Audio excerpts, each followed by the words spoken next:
यार वनिता, हमारी जिंदगी में कई लोग ऐसे होते हैं जिनके बारे में जानकर आप अपनी जिंदगी में बदलाव लाना चाहते हैं। हाँ वो तो है, और ऐसे ही तो वो लोग होते हैं जिनसे हम प्रेरणा लेते हैं। बिल्कुल, नहीं तो कई लोग तो ऐसे होते हैं जो छोटी छोटी बातों पे परेशान हो जाते हैं और पता है काम से बचने के लिए वो बहाने ढूंढते रहते हैं। मतलब जरा जरा से काम से बचने के लिए वो बहाने ढूंढते रहते हैं, जैसे मैं ये काम इसलिए नहीं कर पाया क्योंकि मेरे पैर में लग गई थी।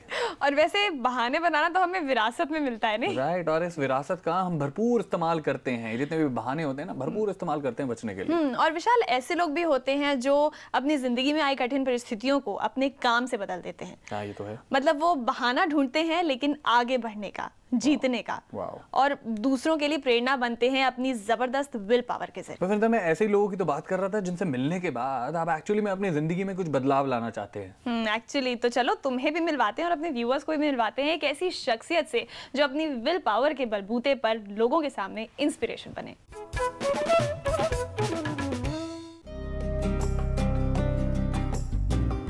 कहते हैं अगर दिल में जुनून हो और हौसले बुलंद हो तो रास्ता कितना भी मुश्किल हो, मंजिल कभी न कभी मिल ही जाती है। ऐसे ही हौसले और जुनून का नाम है अवधेश कौशल, जिन्होंने समाज के कल्याण और हित के लिए हर वो कोशिश की जिससे समाज के पिछड़े वर्ग के लोगों को एक बेहतर जिंदगी मिल सके और ये लोग खुद की एक पहचान बना सके। मेरे पिताजी का मृत्यु हो गई थी जब मैं खुद 6 साल का था, तो मुझे गरीबी का पता है और कोई हम अमीर लोग नहीं थे, और इसीलिए उस वक्त भी हम क्या करते थे, गरीब होते हुए भी, क्योंकि गरीब जो है वो जानता दूसरे की, हम दूसरे जो हमसे भी ज़्यादा गरीब थे उनको मदद करने की कोशिश करते थे। जैसे वहाँ हमारे वाल्मीकि लोग थे, सब बगैर पढ़े लिखे थे, तो उनको जाके पढ़ाते थे हम, जबकि उस वक्त छुआछूत बहुत थी, अब तो कम होती जा रही है। अवधेश कौशल ने मसूरी के लाल बहादुर शास्त्री एकेडमी में नौकरी करने के दौरान ही एक निजी संगठन की शुरुआत की, जहां कई तरह की समस्या को मुद्दा बनाकर बंधुआ मजदूरी के कल्याण के लिए जुट गए। लेकिन रास्ता इतना आसान नहीं था। कई बार उन्हें कई तरह की मुश्किलों का भी सामना करना पड़ा, लेकिन उन्होंने अपने कदमों को पीछे नहीं हटने दिया। लाल बहादुर शास्त्री एकेडमी मसूरी में एज ए गेस्ट स्पीकर जाता था। मैंने उनको बताया कि बंधुआ मजदूरी है भाई यहाँ इतना ज़्यादा, तो एक महीने के लिए 74 बैच के जो थे, हम एक महीने के लिए इन गाँव में रखे। उन्होंने फिर किताब बनाई फ्रॉम बॉन्डेज टू ब्रॉथल, जो होम मिनिस्ट्री ने पब्लिश करी। फिर मैं ले जा कर मिसी गांधी को दिखाया कि ये तो मेरा नहीं है, ये तो तुम्हारा ही है। तो उसके कुछ समझ में आया और 20 सूत्री कार्यक्रम में इसको रखा गया और फिर बंधुआ मजदूरी एक्ट बना। अवधेश ने शिक्षा के क्षेत्र में भी कई कार्य किए।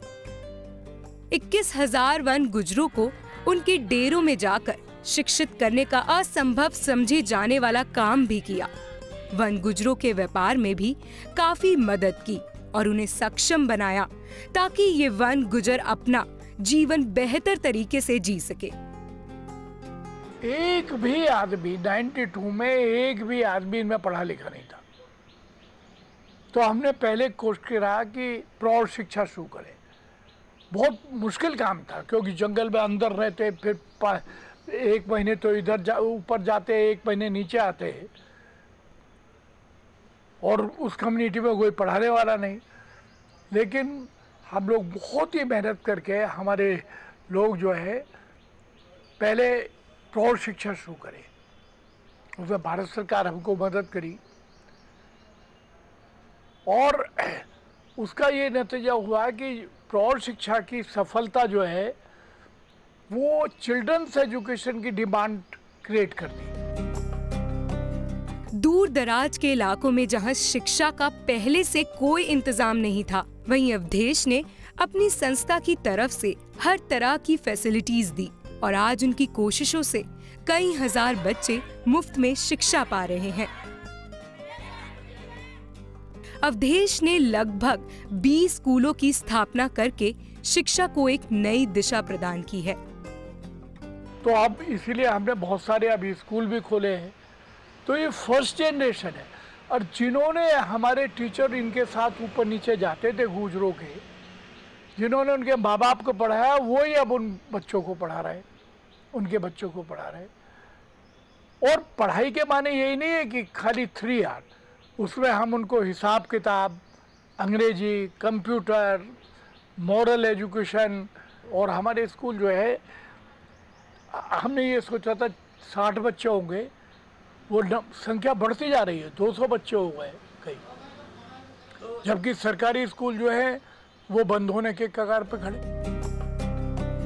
कौशल ने फॉरेस्ट कम्युनिटी मैनेजमेंट प्रोजेक्ट के तहत राजाजी नेशनल पार्क और शिवालिक रिजर्व फॉरेस्ट के वन गुजरों को वन संरक्षण के काम में लगवाया और एक नेटवर्क तैयार किया, जिसमें अवधेश ने 100 नौजवान गुजरों को वायरलेस सेट दिए और उन्हें ऑपरेट करना सिखाकर इनकी जिंदगी में कई तरह के सुधार लेकर आए।